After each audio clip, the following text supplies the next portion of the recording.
Welcome to the Urban Agenda. I'm David R. Jones, President of the Community Service Society of New York, a 150-year-old organization that researches and implements programs to improve the lives of those in poverty. Today we're going to talk about education. After a tumultuous search, New York City has a new chancellor, Rudy Crew. Here to help us analyze just what challenges lie ahead for our public schools is former New York City Chancellor Anthony J. Alvarado, now Superintendent of School District 2 in Manhattan. He's a noted educator whose Lower East Side district consistently ranks high in standardized tests. Also joining us are two experts on the New York City schools system, students at Lehman College. Carlos Restrepo graduated from Thomas Edison High School in Jamaica in 1987, and Cheryl Hubbard graduated from the Martin Luther King High School in Manhattan in 1991. Superintendent Alvarado, you run a school district where many children come from, poor, single parent, all the things we talk about as being difficult, and yet you seem to consistently get these kids to produce like wildfire. Your reading scores, your math scores are all up. What's your clue to how we're going to turn around urban education in the city of New York? Well, I think with all the forces acting on it, we sometimes forget that the whole issue gets down to teaching and learning, and how well one can create a climate for teachers to teach well and for students to learn well. And I think trying to keep one's eyes on that prize is really the key, and issues of assessment and curriculum and pedagogy and professional development and quality leadership at a school level and a personalized environment for students. It's those kinds of issues that you don't hear much talk about, but it is those which essentially determine whether children will learn well. Carlos, you've been out for a while, but do you think the education you got in public school was pretty good? I think for the most part it was pretty good. I didn't really have much of a problem with the education. I think that part of the problem was that I sort of breezed through the high school, and when I got to college, it was a totally different experience where I wasn't used to the studying, I wasn't used to, and that really caused a bit of a problem in the beginning. Right. But I think the education was pretty good. Now, you have a younger brother who's Yes. had somewhat of a different experience, I've heard. Oh, yes. Will you tell us about him and what's happening to him, what has happened to him in public school? Well, when he was in junior high school, he was going to a junior high school that was so overcrowded that students would actually have to sit on the radiators of the classrooms, or they would have to sit chairs right outside the doors. I mean, it's really gotten to a point where it was ridiculously crowded. Tony, you mentioned before we went on the air, actually, of the potential threat of overcrowding in the public school system of the city of New York. Would you share with our audience what you think? Well, I mean, we just have a scenario that's set for destruction. I mean, we have a growing student population. Every year, the school system gets in an additional 25, 30,000 students. And at the same time, we have a non-existent capital program, or a nearly non-existent capital program. We have insufficient money to keep up the quality of already a poor stock of schools, and at the same time, there is no money to build new schools. So a school system, much of which is well over 100% capacity, Right. is just going to continue to deteriorate and get more populated. Cheryl, you too went through the public school system. What was your take? Did it prepare you for your college experiences? How was it? Overall, I think I had a good education in high school. However, in college, like Carlos, I wasn't prepared for the study hours. I was used to preparing the day before a test and then getting high scores, where in college you have to make time to study. And I don't think I gained the techniques to learn how to study. Interesting. You know? Now, you too have a relative who's gone through and had a much different experience in the public school system. Would you tell our audience about that? Well, my twin sister and I we basically graduated the same year out of junior high school. She chose to go to Roosevelt, which is a zone school, and I chose to opt to go to Manhattan out of the Bronx. Right. Because I felt that I would gain more of getting out of the environment that I was used to and experience something completely different. Mm-hmm. And her experience from mine is completely different. Mine was good overall. Hers was basically poor. She graduated a year and a half later than I did. She hasn't attended college yet, and I don't think they gave her the incentive to attend college. You know, where I always had the incentive to go to college, I saw professors that looked like me, who came from backgrounds like myself, and then they excelled. So they gave me the incentive to want to excel. And I don't think that children get that enough in the public school system. Tony, let's talk about this. There is a sense that the system isn't consistent in delivering adequate education to different children. What is your take about this, and how are we going to start approaching this? Well, I mean, one of the things that's clearly lacking in the system is educational accountability. And so what you really have in this system is the Dickensian notion of the best of times and worst of times. We have some terrific public schools, and we also have some schools that are not worthy of offering an educational services to students. The problem is that there is no accountability that essentially requires those that cannot, do not know how to, or will not, to actually shape up or ship out. I remember in my own childhood, and I guess it fixes you, in PS 138 in Brooklyn, we never got deliveries of books in my third grade class, and basically we had 6 or 7 substitute teachers in the same year. Basically, my parents felt, and they were likely to be correct, that neighborhood had turned predominantly African American in the transition.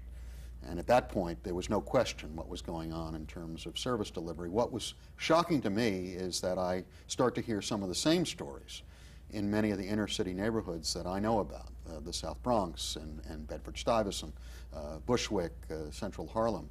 It's not consistent. It clearly seems to vary a lot depending upon superintendent leadership and individual principal leadership. But the problem of resource allocation and poverty and race seems to be still with us, perhaps in some ways even worse. And this human infrastructure problem that you alluded to in your comments, that, I mean, you cannot really run good schools without quality teachers and teachers who are consistently there. I mean, if you're a student in a class that goes through 2 or 3 teachers in a year, you can almost write off that year in terms of being a quality learning experience. So finding quality teachers, finding as many teachers who are representative of the student populations that they serve, supporting those teachers so that they think that this is a profession that they want to stay in, and holding them accountable for their work. Those issues are very, very important to kids getting a quality education. You know, you, Tony, and I have been at this for a while. When I was head of Youth Service Agency of the City of New York, Tony Alvarado and I tried to work on after-school programming for youngsters. And I know, Cheryl, you mentioned the importance of after-school. Without after-school programs when I was in school, I don't think that I would have went to college. Yeah. I mean, it was just so important. My mother worked. She didn't get home till like 7. I had an elderly grandmother at home who was basically just cook and watch. Right. Who was going to help me with my homework once my mother got home and she was too tired to help, or maybe she didn't understand. You know, after-school programs are there to keep children whose parents work out of trouble. Right. They need help and guidance and recreation. That's what they're there for. It's not good enough to say we don't have the money. And of course, I mean, it used to be in the 50s, showing how old I am. I mean, the notion of a parent who worked and one who stayed home was common. Now, it's almost rare. You look at people in shock that both parents don't have to work just to maintain, bare living standards now. So the notion of not having people from 3 to 6 there with young adolescents is bizarre. I don't know, Tony, and the difference also is that in the 50s we had a youth services infrastructure that, in addition to a familial structure, really supported students. This notion of having after-school programs and positive experiences to get involved with, to grow as a human being, are things that are missing in our infrastructure now. I mean, Chancellor Crew, one of the things that he mentioned about was to resuscitate JV sports in the high school. I mean, if you go to communities throughout the United States of America and you were to tell them what our sports and after-school infrastructure is, they would be flabbergasted. I know one of the things I get most angry with adults, including my own generation, of their arrogance in not recognizing all the supports we got during the 50s and in terms of why we came through that period. I still have flashes now that I have young children of my own, what unshaped people you really are at that point and how easy it is to drift into all sorts of behavior that can hurt you, can damage you for life unless there's some kind of adult supervision. And yet, suddenly it's all the children and working parents' fault. I don't know, Carlos, what was your take when you were coming along? Well, no, I think that after-school programs really helped out. I know where I was going in school, I was in a special program in the medical pharmaceutical chemistry area, and we would have trips, things like trips to universities or to other companies really helped to get you in that set of mind of, I want to go to college, I want to get my degree, and I want to work for these people. Yeah. So. Tony, let's get to a little more complicated issue, which is really in the public's mind, which is safety in schools. How are you addressing that in your school district? What is your position on how to cope with that? Well, there are a number of issues. I mean, one of the things that parents and citizens of New York should remember is that close to 80% of the school violence occurs in really less than 1/3 of the schools. And what we have is, again, this dichotomy in the city, as indeed we have in the nation, that the places that are wrecked by poverty and by all the negative social forces also have very, very weak school infrastructures. And so it's those who need a safe environment the most are those who get a safe environment, who are least able to get a safe environment. Now, the responses from my perspective are really twofold. On the one hand, good quality education creates safe schools in itself. When you have a school where kids aren't challenged, where the teaching isn't the quality teaching, where the school isn't well organized, what you begin to do is get a school that shakes and that is not supportive of learning. Then there's the other part of it, which that there is a context for this, and that context has to be dealt with directly, aggressively, and at the same time humanely, understanding that there are other issues like conflict resolution and programs that help students understand how to deal with this. The issue of safety in the schools and police in the schools, I believe that a principal has to be responsible for the building, and holding a principal responsible for the building means that that person has to be in charge of everything, including safety. That includes school safety officers, police presence, etc. I think it would be useful to have the police department do things like better recruitment, training, and sharing expertise that they really do have to the school system, which essentially has lost its ability to run this system extraordinarily well. Cheryl, you have any attitude on this? I don't think the police have a place in the school system. They don't know how to handle the children in the community. How can we bring them into the schools? They just can't cope. And I don't think the children are there to see armed policemen. It's a learning environment. It's not a jail. And of course, with so many, particularly African-American young men in jail already, there is the argument that basically you're just making the public education system a precursor to where they're going to end up anyway. That's right. And I have some concerns too. Absolutely. Let's talk about another area of concern that the new chancellor is going to deal with, that everyone in the city is going to have to deal with, which is special education. And what we're going to do about it. Do we still need it? Is this something that can be reformed? Where should we take this one? Well, you're talking about in a system of 1 million students. We have almost 120,000 students in special education. We're talking about 12% of the system. This is a very, very serious problem. We all know that most of the students who get into self-contained classes do not exit the system. So, And we do know, I mean, it's common knowledge, the overrepresentation of African American and Latino males in the system, and that the system is bifurcated. What we've done is create places here. The rest of the system is here, and we take kids out. And in some ways, we segregate them in ways that's not useful for them. They know it, the other students know it, and ultimately, it does not work. We actually have a very good policy initiative that New York University has written a report that I think will be the cornerstone of Chancellor Crew's take on this system and the basis for taking some action on the system. And what it really does is begin to move down these services from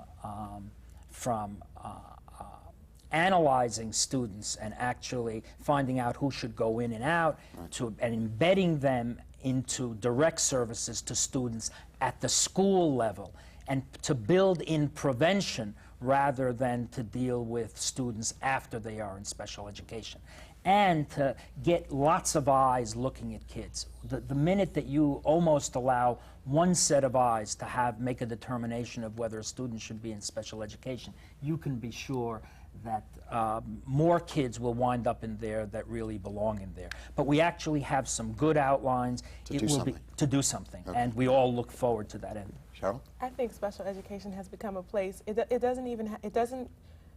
not academics anymore, it's behavioral problems. Let's put all the bad kids in special education. Once they're labeled, they can't get out, then they're expected to act bad, so they stay there. You know, if it's the point of I can't excel because I have a problem, then let's get some individualized tutoring and let's help that child. But let's not put him in there because the teacher can't control him. Right.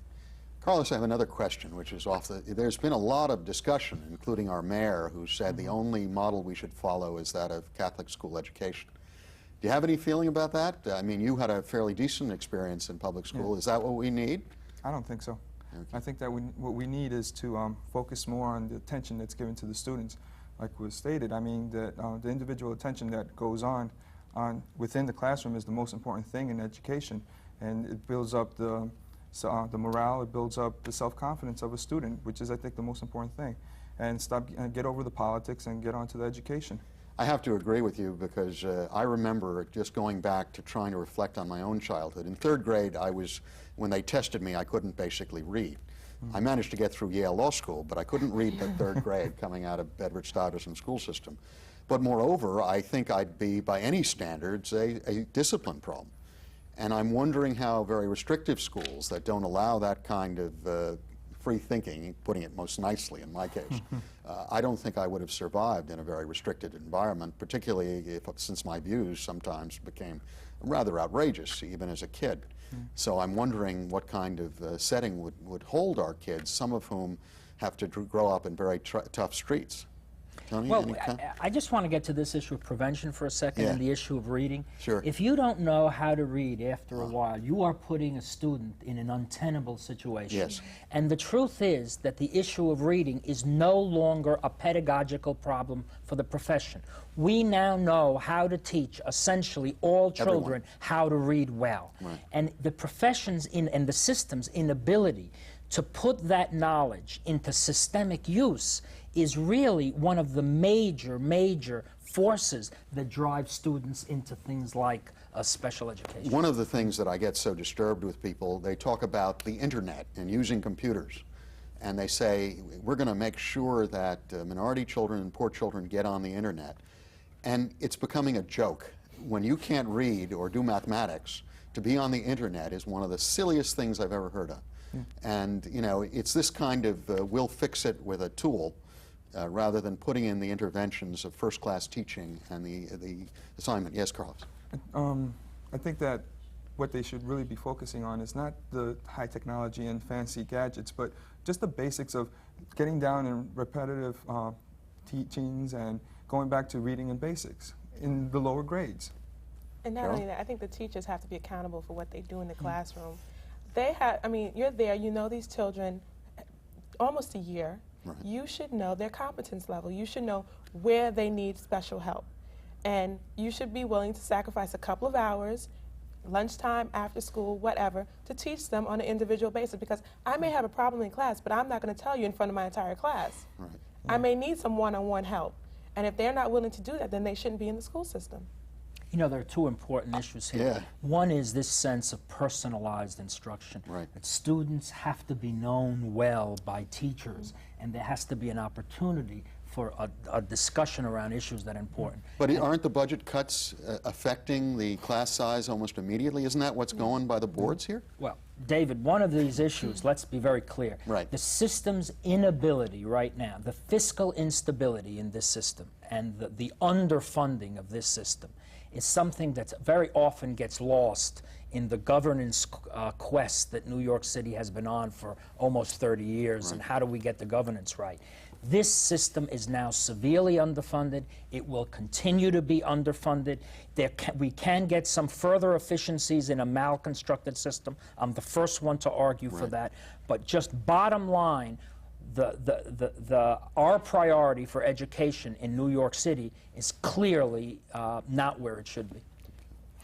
Yes, sir. But the thing is, you know, they always talk budget, but they have to realize that if we don't educate these children now, they're going to end up in the correctional system, and we're going to all that money we spend on sending someone to jail for life can be spent on a child's education to make them excel in the world. One clearly way that I know is not particularly attractive, particularly to unionized workforce, is obviously to extend the school year and start to break down the class size. It means more work and less pay. I've come from a union family. But what do you think about the notions of, are we going to be forced, if we have a concern to the kids, to come up with something like that? Well, one of the issues that's clearly involved is once you get good quality teaching to students, the time issue is important. It may take some students a longer period of time to get to a standard of performance that's necessary to be able to get into and to succeed in college or in a good paying job. And that, I mean, extending school time. I mean, America is one of the few nations that has, essentially, we give 180 school days a year. And throughout the world, I mean, in Japan, you can go up to 240 school days a year. But this is particularly important for kids of color who come from poor families in New York City, because a larger percentage of them need extended time with quality teaching. Now, Chancellor Crew, one of his initiatives that he's bringing with from his prior job is the notion of race sensitivity for teaching staff. What is your attitude, Tony, to that, and what do you think about something like that? Will it work? Will it take? Well, if you don't believe the kids can learn, then you're going to act as if the kids can't learn, and you're not going to expect quality learning from them. So I really do believe that belief system is a starting point that's required, and perhaps getting us all to revisit that issue as a system is a useful and important issue. After you have it, though, you'd better be able to teach, and you'd better be able to do all the things that we're being told here that they clearly need to. That segues into this, Carlos. Cheryl, what makes a good teacher? What in your reflection now in college, before, what was sort of the indicia of a good teacher for you? I had several good teachers. Yeah. They were all female. And two of them were black. Right. And they just offered me something that I think the most teachers don't offer. Well, actually, one was white, so it's 4 good teachers. Right. And I think that they need to be sensitive to the child's needs. They need to know what it is, why they're there. You're not there just to get a paycheck. They have to really want to be there. In the public school system, a lot of teachers are from the bottom of the barrel. They graduate college with not high scores, and they expect to come in and teach children. We have to demand more academically from the teachers, and we have to say, well, why are you here? Is it for a paycheck, or do you actually want to teach these children? My teachers were there because they wanted to be there. Carlos? A lot of what you said I have to definitely agree with. I think that the teachers need to be better prepared. I know that that's a part of the problem is money, is that we don't have enough funds to pay what our teachers are worth. Right. And the other thing is also, if a teacher's going to be there, they should be there because they love the job.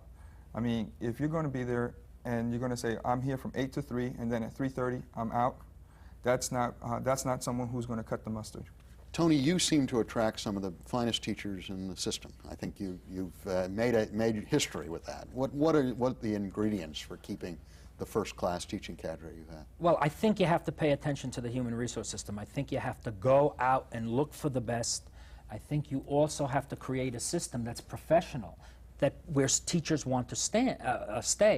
You have to understand the teacher that comes in that first day, when there used to be a time clock, and used to be there till 5 o'clock. All of a sudden, 3 months later, they're waiting for 3 o'clock to hit so that they can punch out. Something happened to that teacher that wasn't the teacher's fault. The teacher came in wanting to save the world, and after the system treated them so badly that they started to act the way the system was acting. So we need a professional environment for teachers to help them have the kinds of characteristics that have been described here. Tell us, Tony, and to the audience, I think, what would you recommend as the highest priority for Chancellor Crew now? What would you suggest that he spend the most time focusing on to turn the system around? There isn't one thing, and that's the problem here. If he were successful with one thing, what would happen is that the rest of the system would manage to gobble that up and not let that make a difference.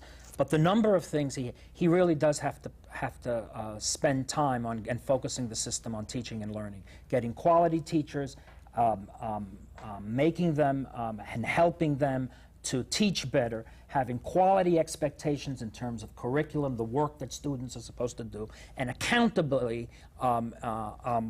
holding them accountable for performing that way. We need to improve a capital system to get at least schools that show that they are respectful of the students who come into them. We have to take care of the fiscal instability that's plaguing the system. This will continue to drive us in ways that's unhealthy.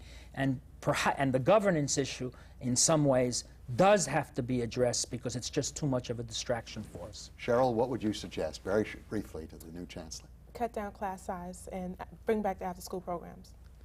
And Carlos? I think that try to work over the politics and just focus on the teacher-student relationship and bring back some professionalism and pride in the education system. I have to say, this of all the programs I've been on, I'm glad Carlos and Cheryl and Tony, you give me some hope. After years of abuse by politicians and bureaucrats and yes, even some educators, there are no easy cures for what ails the city public school system. It will take a determined and dedicated professional staff, supported by parents and politicians, to make the machine serve its students, not its handlers. Although a Herculean effort, we must succeed for the sake of our children. They are indeed the future. For the Urban Agenda, this is David R. Jones. Thank you for joining us.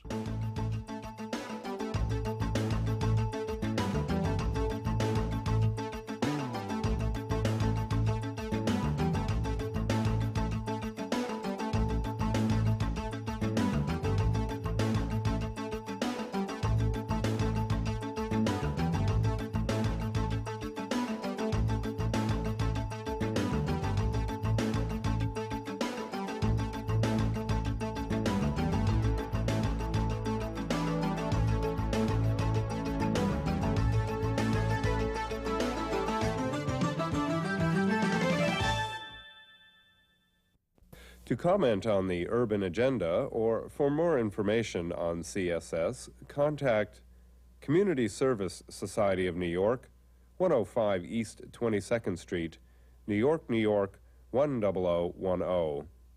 Area code 212-254-8900.